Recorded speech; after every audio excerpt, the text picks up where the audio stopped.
But did he really? We all know that to be erroneous. He gets credit for discovering the New World by some people, but he didn't actually discover the New World. The indigenous people had already come across the Bering Strait and settled into this land thousands of years before Columbus.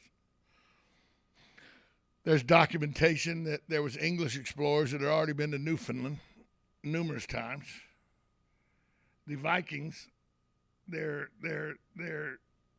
evidence the Vikings had been here in the 1000s, in the Canadian provinces in 1000, still part of North America. And Columbus never set foot on the soil of the United States. He stayed in the West Indies area, never coming into the United States as De Soto did, Cortez did, different explorers did throughout the colonization of the North American continent. But does Columbus get just a just deal nowadays? Because when I was in school, Columbus was revered. Columbus was one of those guys that he'd helped found the New World. He brought colonization. We were here because of Columbus. You know, the oldest city in America was a Spanish settlement called St. Augustine in Florida, right here. All brought because of Columbus. 1535 is when St. Augustine started. Columbus sailed the ocean blue in 1492. It was very romanticized.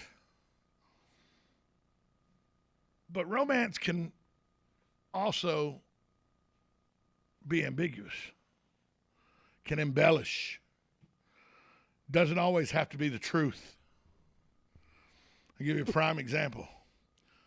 Who rode and warned the people in Lexington and Concord that the British were coming? Well, Paul Revere did. We know that. Paul Revere's Midnight Ride. The British are coming. The British are coming. Washington Irving wrote a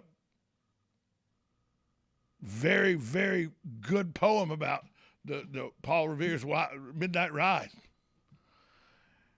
And that's where we get our idea of Paul Revere from, is that poem.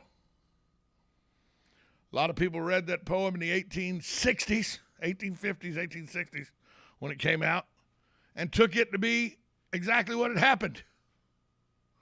And then that was handed down as fact, when in actuality it was not fact. Paul Revere was captured about 3 miles outside of Boston, sent back into Boston. William Dawes actually made the trip to Lexington and Concord. Also, they had never said the British were coming because they were all British. They said the regulars were coming. But that's how history gets turned and twisted. Columbus was romanticized. He set out to prove that the earth was round. He was selling east. He was selling west to get to the east because the earth was round and he was going to prove it.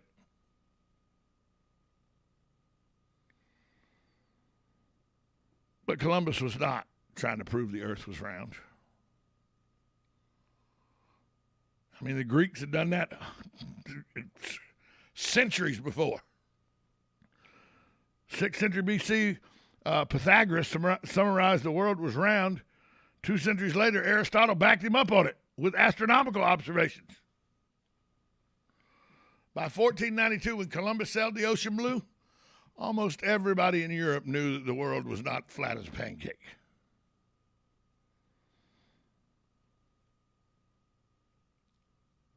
But he gets credit for thinking the world was round. No. This is where history, you got to tell history correctly. And this is the age-old argument.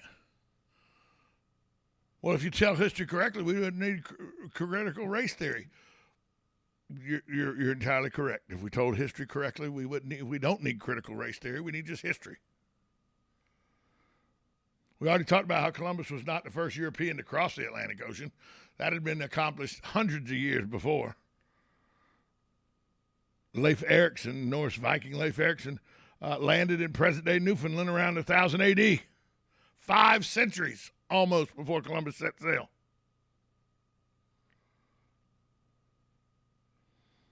There are some historians that even claim St. Brendan and other Celtic people crossed the Atlantic before Erikson.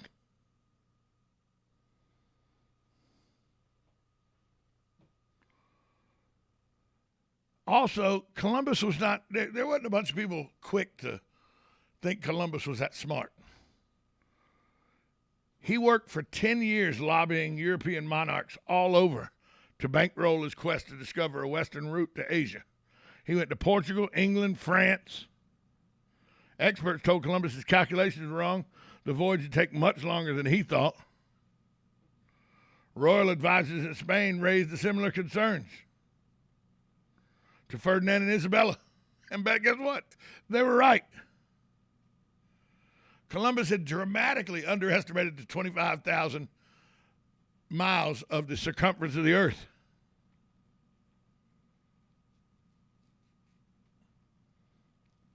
He thought it was about half the size. He literally thought within 4 or 5 months he could sail from Spain to Asia. Just go west. You'll find east eventually. Luckily for him and his crew, he ran into land that was the uncharted areas of the West Indies, or they'd have died at sea. They didn't have enough food, didn't have enough to make it all the way to Asia as they had calculated. And by the way, no way to get there. They'd have to go around South America. He was unaware of that.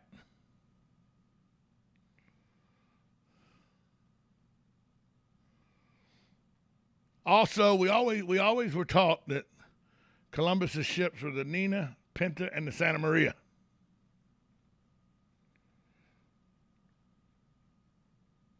That's not correct.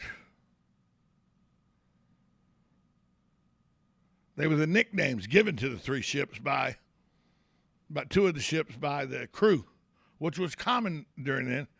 Pinta, Spanish for the painted one or prostitute.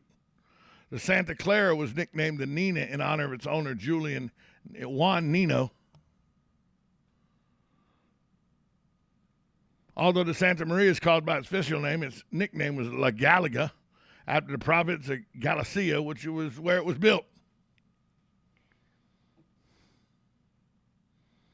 And the Santa Maria wrecked. Ran into a coral reef off northern coast of Hispaniola.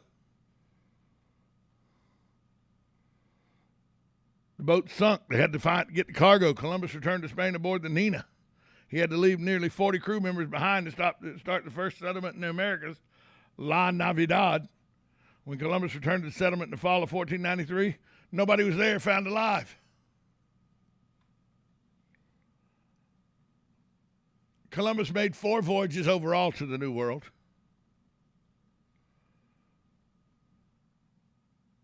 But he returned to Spain in 1500 a prisoner of the Spanish government.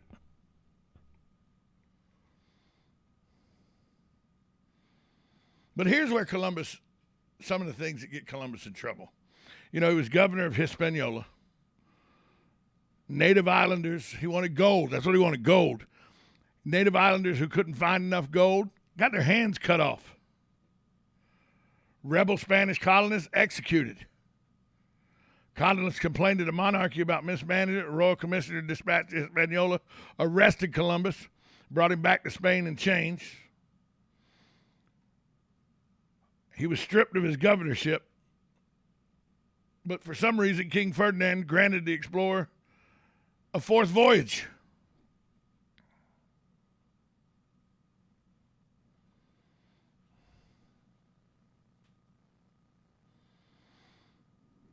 So Columbus, a lot of myths about Columbus, half-truths, outright lies.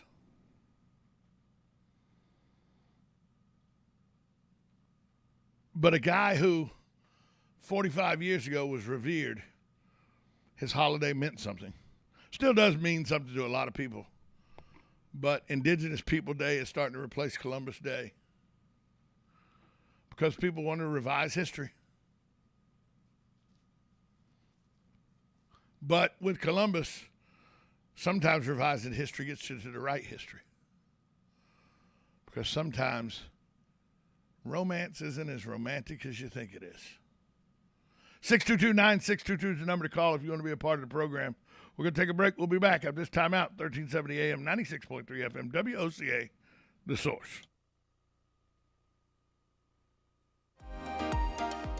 Are you wasting time boxing up packages and going to the post office or the UPS store? Are you tired of not knowing what you'll pay when you get there? Just Ship offers pickup service and flat rate packaging and postage rates, which takes the guesswork out of shipping while saving you time and money. So quit wasting valuable time and money. Call or text Just Ship at 352-234-3840. That's 352-234-3840. Just Shipped. You know what you want to do in retirement, but do you know how to get there? Tune in to Coasting into Retirement with Gary Marriage of Nature Coast Financial Advisors, Sunday mornings at 8 to get answers to your retirement planning questions. Plan today so you can do the things you've always dreamt about doing in retirement. Listen Sunday mornings at 8 to Coasting into Retirement with Gary Marriage of Nature Coast Financial Advisors. Our firm offers insurance services. What are you doing this Saturday, October 16th? Well, how about joining the elite climbers for a rec and competition climb? Or just come out to watch this exciting event. Of course, there'll be food vendors, plus live bands, a kids splash pad, bouncy houses, kids climb, games, and more. Yes, it's fun for the whole family. If you want to compete, it's only $50. Most everything else is free. That's this Saturday, October 16th at Lake Lillian Park in Bellevue from 11 a.m. to 6 p.m. Yep, it's something different.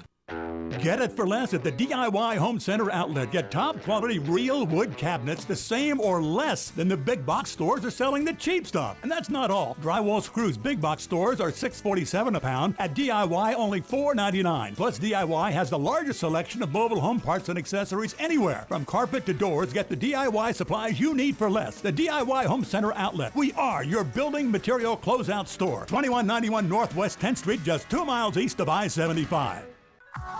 Luby Bat Conservancy is excited to welcome everyone back to our 17th annual Florida Bat Festival held Saturday, October 23rd, 10 to 5. Bat Fest is a local family-friendly event held at Luby, where guests can enjoy games and activities in the kids zone, local artisans, food trucks, live music, craft beer from local breweries, and of course, the world's largest bats. Highlights include baby bats born this year and the grand opening of the new Education Center. For more information, visit the Luby Facebook page or www.luby.org/Batfest. Hey folks, you want to really enjoy these cool fall mornings? Well, come stroll the garden.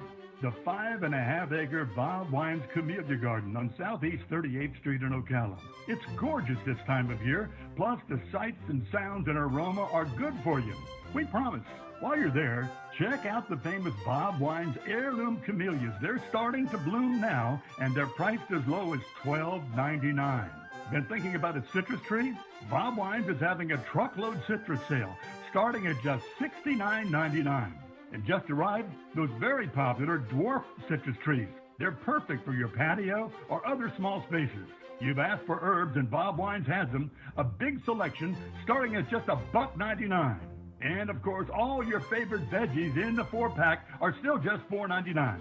Check the ad, then come on over to Bob Wine's Camellia Garden, Southeast 38th Street, Ocala, the same blooming place since 1952. Started in 1975. It's Yendel's Building Materials. Whether you're making repairs, adding a room, or building a house, Yendel's constantly delivers excellent service and top quality materials and many of the tools and hardware you need to get the job done. At Yendel's, they take pride in supplying their customers with new and innovative products. Yendel's experience in truss design, manufacturing, and component materials is second to none. 834 North Magnolia Avenue in Ocala, 732-3000. Stop by to experience the difference. Each morning, we wake up thankful to live in a free nation with liberty and justice for all. But sometimes those liberties can be put in jeopardy, and you may have questions about what to do or who to call. Let Doc Blanchard of Blanchard, Miriam, Adele, and Kirkland help you find the answers. Attorneys at law since 1974 and located in downtown Ocala. If you have legal issues, don't go it alone. Call 352-732-7218. Blanchard, Miriam, Adele, and Kirkland, helping protect your liberties every day. You're getting ready to move and you work hard. That's why you call Two Men in a Truck, 352-289-0666. You need pros. Trained professional moving experts to do the heavy lifting for you. That's why you call Two Men in a Truck, 352-289-0666. They care about your things as much as you do, and they do it fast and right. That's why you call Two Men in a Truck, 352-289-0666. Visit twomeninatruck.com and get moving. Two Men in a Truck. The Ocala Golf Club, one of Ocala's premier golf courses, from its pristine 18-hole course layout to its amazing pro shop. Jason Linhart and the staff at Ocala Golf offer everything that you need for your golf outing. That's the Ocala Golf Club. Experience country club style golf at municipal prices. You won't go wrong with the Ocala Golf Club. Call them for a tee time today, 352-401-6917.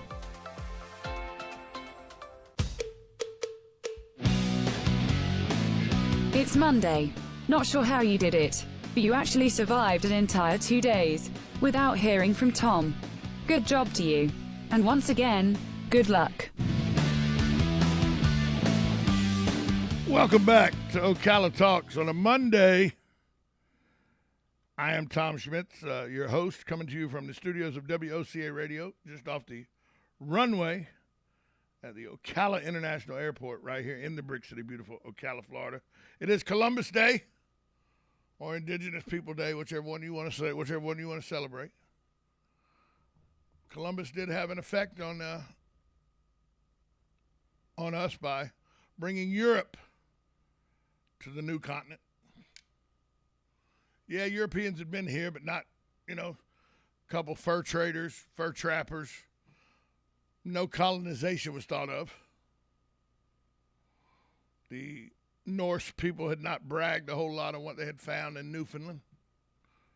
The weather also probably was more to the liking of the Norse than it was to the Europeans way up there in Newfoundland.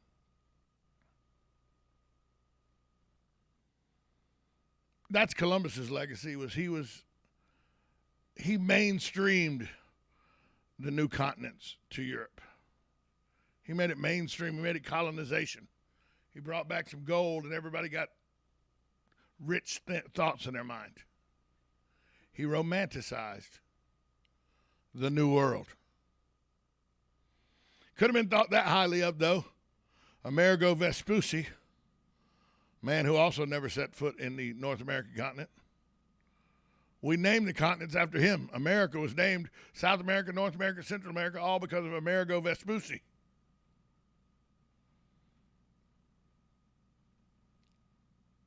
That would be the ultimate tribute. Continent of Columbus. But no, we call America after Amerigo Vespucci. Was Columbus the worst of the Spanish conquistadors? No. First off, he was Italian, but no, he was not the worst to sail under the flag of Spain. Remember, like I said with Galen earlier in the show, this was the Spanish monarchy that backed Torquemada in the Spanish Inquisition.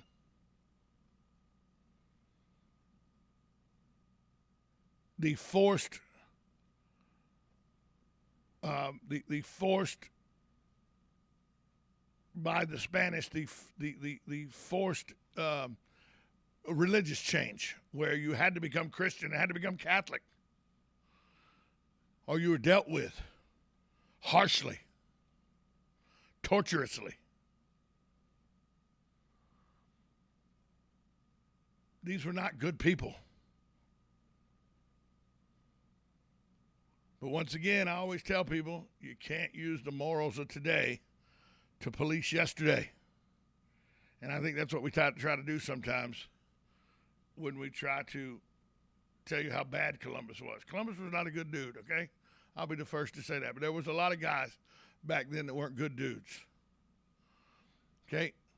The Dutch opened up the West Indies slave trade. The Dutch weren't good dudes. They opened up the slave trade.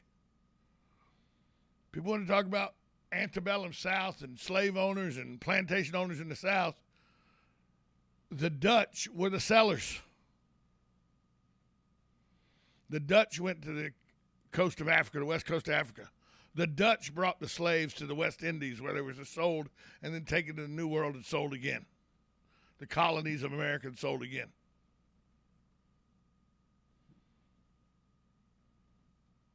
That time, folks were not, throughout history, you can see bad people throughout history. Columbus was not the worst of the group. He wasn't the best of the group either. Magellan, the man that gets credit for sailing around the world, Historians can't agree on whether he died in battle in the Western Pacific or whether his own crew killed him in the Western Pacific. We just know Magellan didn't make the whole his boats made the trip around the world. Magellan didn't.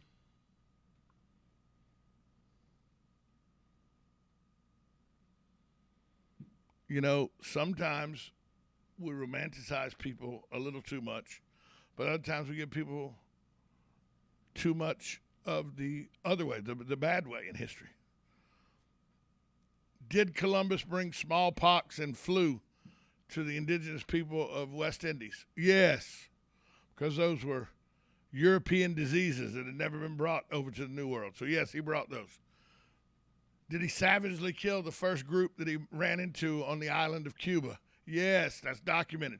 He didn't know whether the savages were safe or not, so he thought it was better just to go ahead and eliminate the possibility of non-safe savages, was what he referred to them as.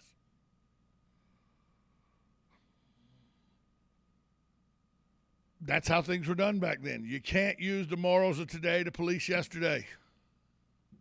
Do I think we should take a national holiday for Christopher Columbus? Probably not.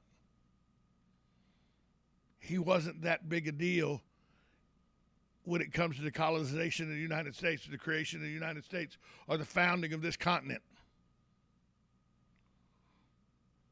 But I understand why people romanticize him. Take a break. When we come back, more right here on Ocala Talks, 1370 AM, 96.3 FM. This is WOCA, The Source.